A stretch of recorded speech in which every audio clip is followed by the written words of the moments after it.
kultuuritehas on seekord kunstihoones. Me räägime seksuaalvähemuste temaatikaga tegeleva kunstiga. Me oleme Rebecca Põldsami, Andres Härmi ja Airi Triisbergi kureeritud näitusel Sõnastamata lood ning me ei räägi ainult sellest näitusest.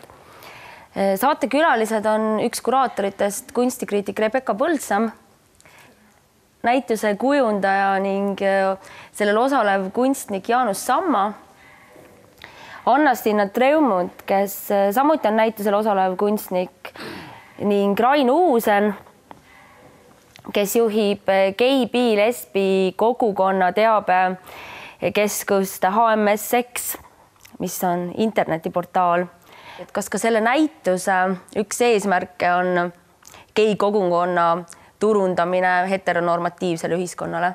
Näituse eesmärk ei ole tegeleda ainult gei kogukonna või gei kogukondadega, vaid näituse eesmärk on näidata erinevaid seksuaalvähemuskogukondi ehk siis lesbid, geid, biid ja soovähemuskogukondi, kellest Eestis varem on väga vähe juttu olnud. See on transseksuaalid, interseksuaalid ehk siis mittenormatiivse bioloogilise sooga inimesed ja queer-positsiooni kandjad. Ja teine osa, mis näitusel on väga oluline, on just nimelt homofoobiast rääkida. Me oleme praegu Minna Hindi ja Liisi Eelmaa installatsioonis Kuuldud jutt, kus sõna võtavad mõned prominentsemad ja mõned vähem prominentsed Eesti inimesed, kes võtavad selliseid homofoobseid sõnavõtte. Ja siin ongi väga hästi tuleb välja just nimelt see gei vihkamise ja hirmu mehhanism, kuidas geid on nagu patuoinad ühiskonna ees, sest et Eestis on madal iive, aga see on absurdne selles mõttes, et kui me vaatame Anna-Stiina Treumondi tööd, mis meie nimi on Emad, siis seal räägivad just nimelt lesbilised emad ja mõeldes Eesti ühiskonnal nüüd siis 2009.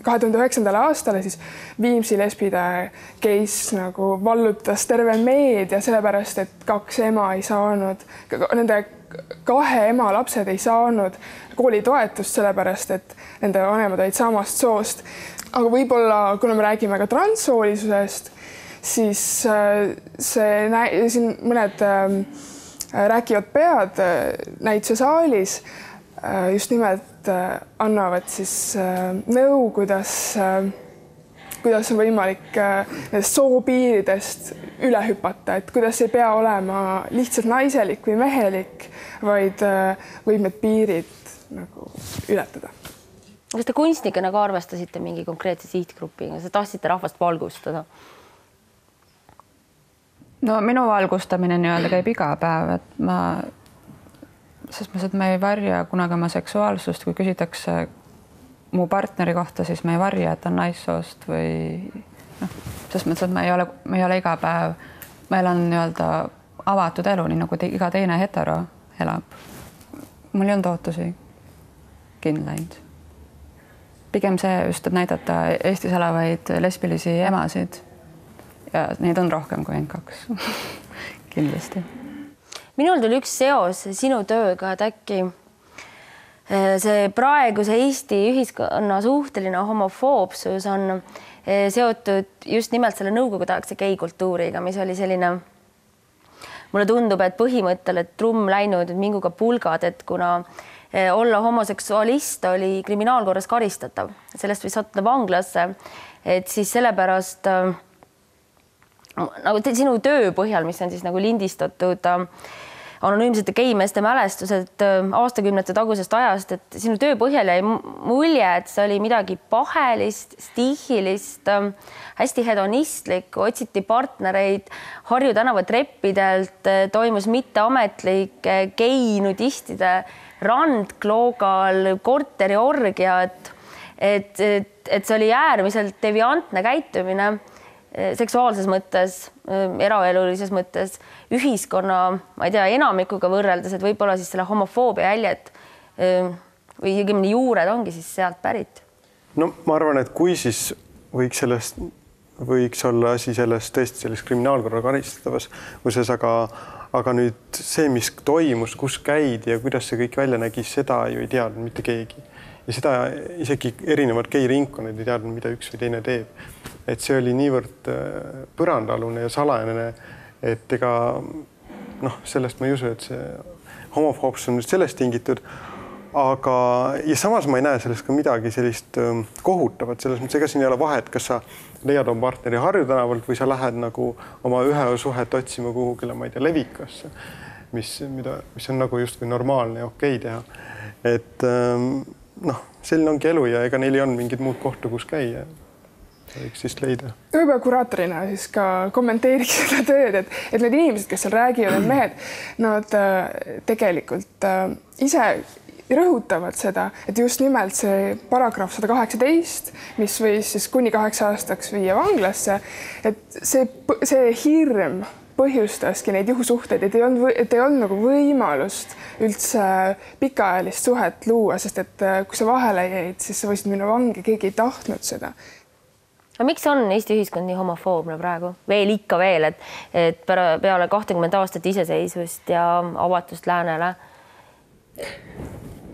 Jah, minu kui teabekeskuse kuraatori poolt vaadates on see lihtsalt probleem sellest, et meil on ühiskonnas nii palju muid asju vaja teha ja muude asjadega tegeleda vaja, oma aega kulutada, oma raha ja energiat, et meil väärtushinnangute kujundamisega lihtsalt läheb veel ilmselgelt aega. Eks me tegelikult oleme ju täpselt nii head või halvad, kui on ühiskond, poliitiline süsteem, seadusandlus ja väärtushinnangud meie ümber.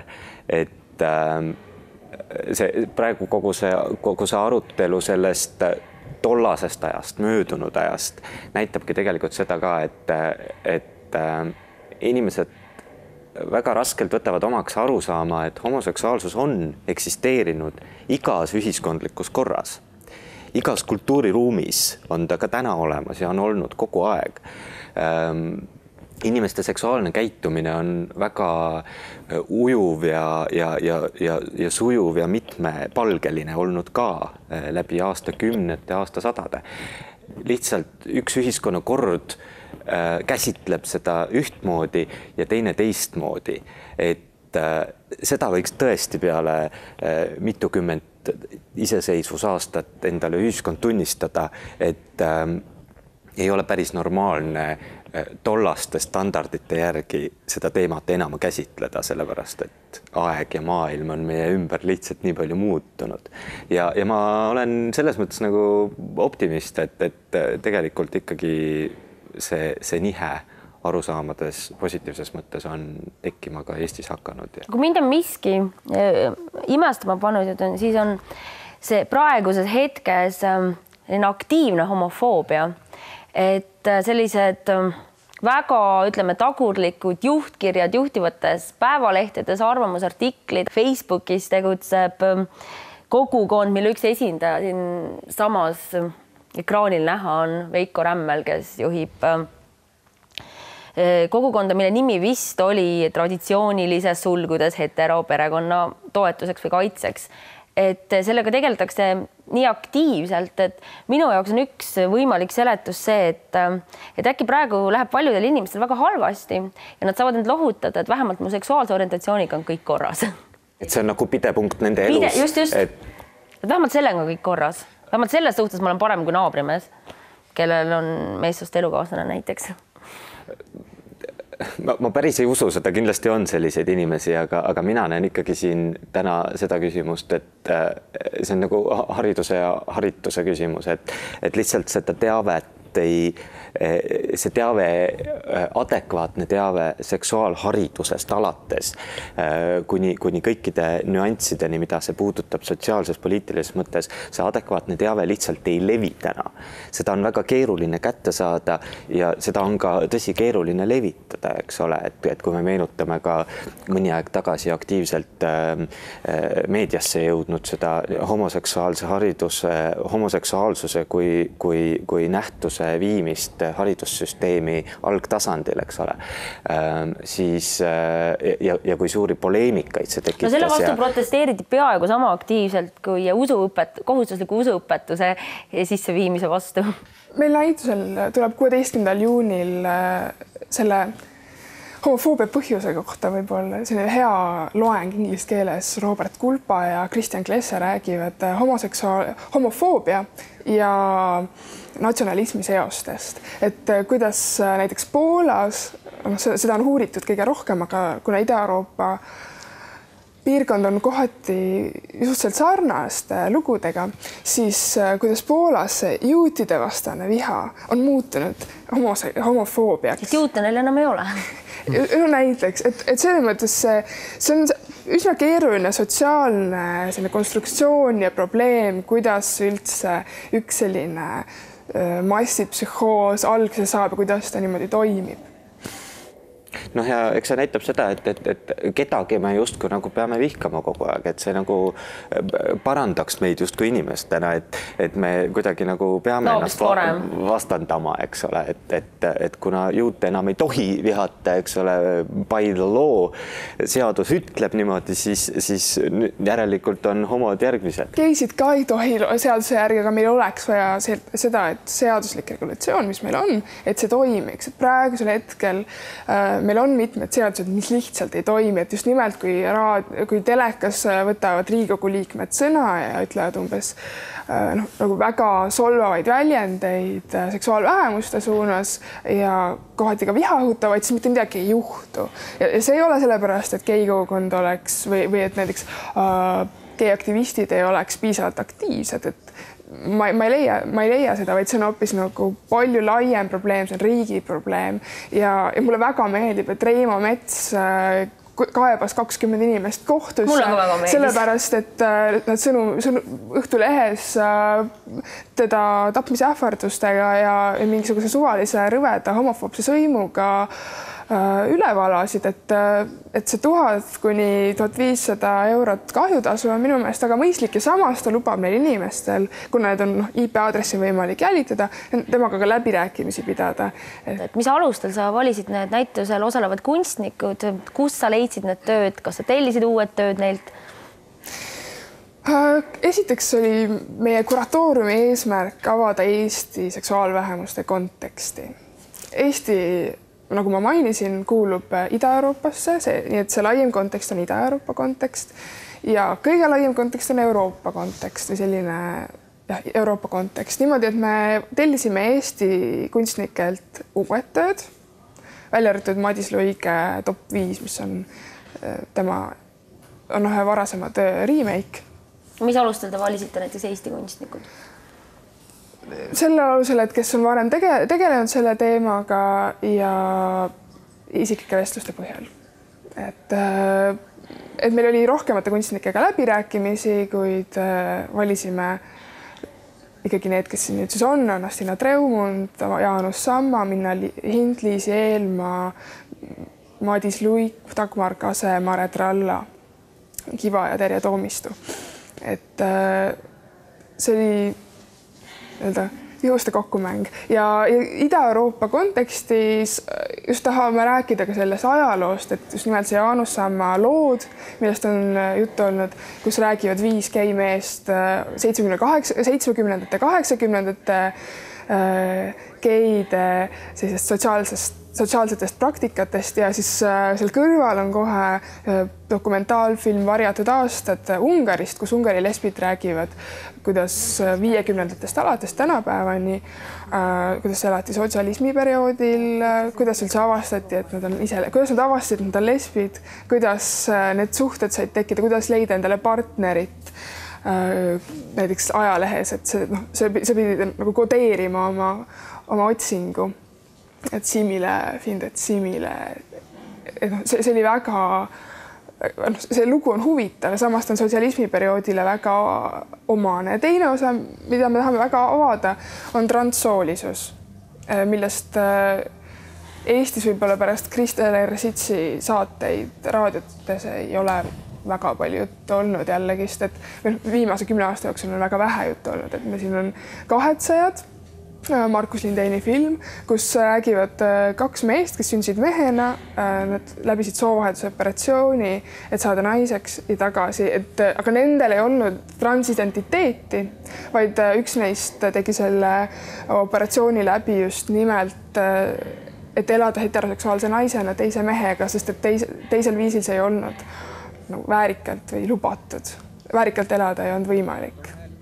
ja teine mees, kes tegi needsamad operatsioonid, üks ootab oma meheks saamise operatsiooni.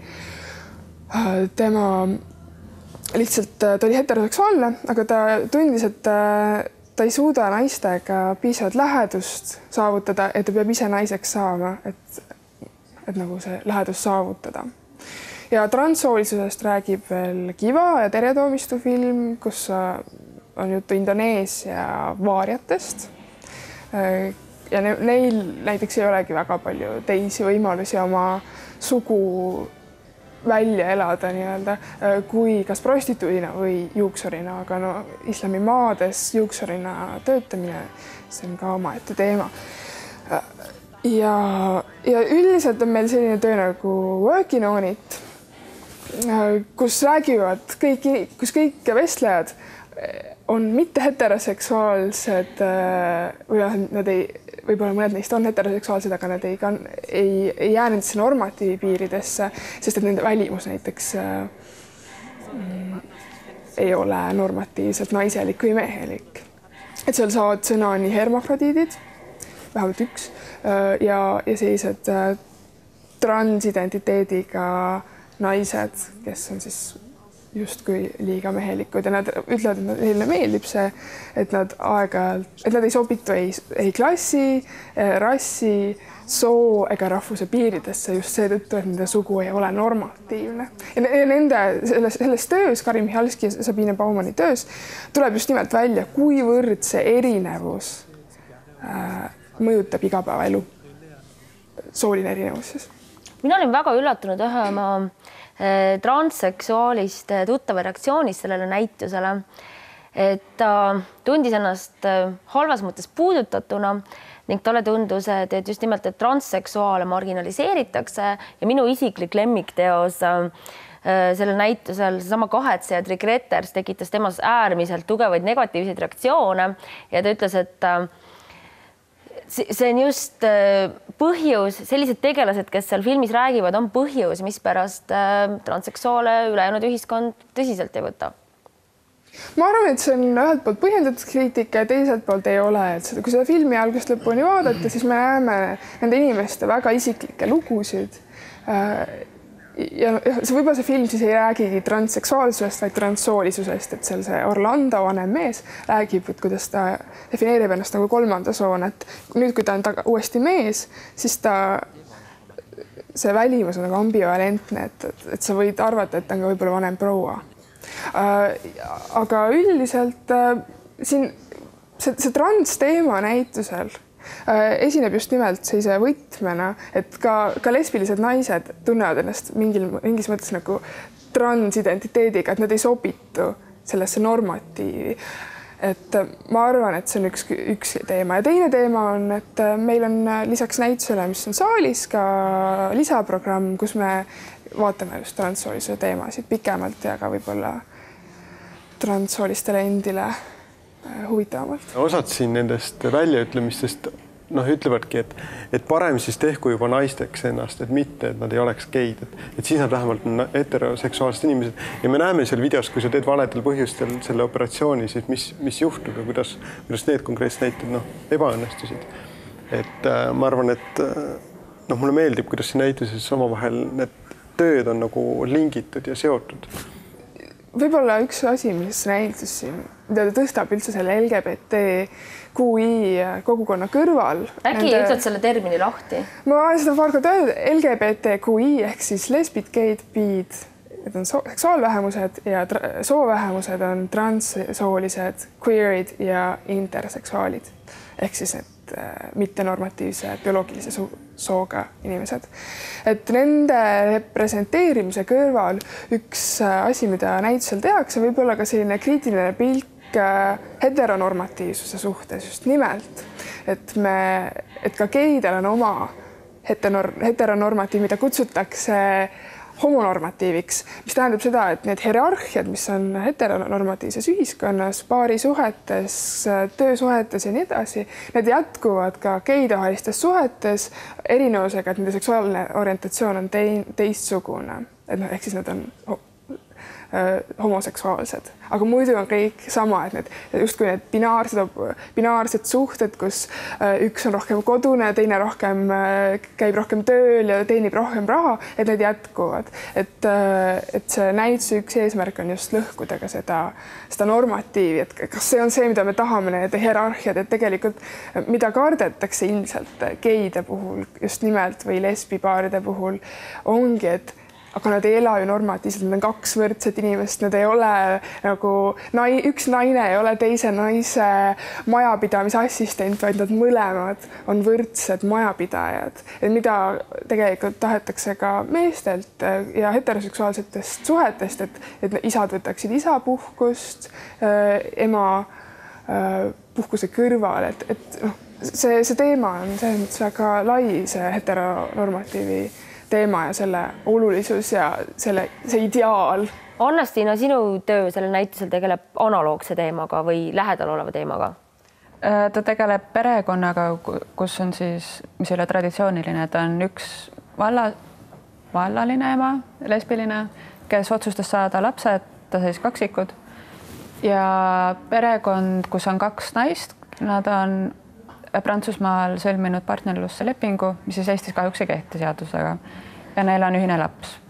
Ja seal on ka teine teema sees, et üks nendest emadest oli enne mehega abielus ja neil on 3 last ja ta avastas enda lesbilisuse alles 40-ndates, kui ta siis oli Eestisse kolinud. Täiesti juhuslikult kohtus õiget naist õigel hetkel ja siis muutus kõik tema elus.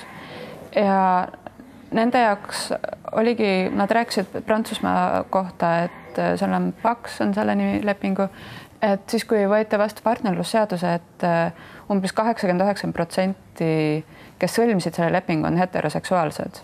Et nad ei tahtnud abielluda, vaid et see homoseksuaalide seas oli see väike ikkagi. Et ma usun, et Eestis see võiks ka niimoodi hakata kehtima, et abiellumine ei ole minu meelest üldse enam nii populaarne, et see partnerlus on kuidagi lihtsam. Ja siis Carol, kes on siis üksinda elab 2 lapsega, ta räägib, kuidas tal erinevate meestega on sündinud siis ta õed ja vennad, need on umbes 5, kui ma õigesti mäletan. Ja tema jaoks oligi väga raske see, et Carol ei ole hetero. Põhjus, miks ma selle video tegin, oligi, et mu vanematel endil võttis umbes 10 aastat aega, et lõpuks leppida sellega, et ma ei ole hetero ja ma ei soovi elada mehega koos. Ja siis alati ma küsisingi erinevate naiste käest, lesbiliste naiste käest, et millised on suhted neil emaga. Ja siis Carol rääkiski, et nii kaua, kuni seksuaalsusest ei räägita, on okei.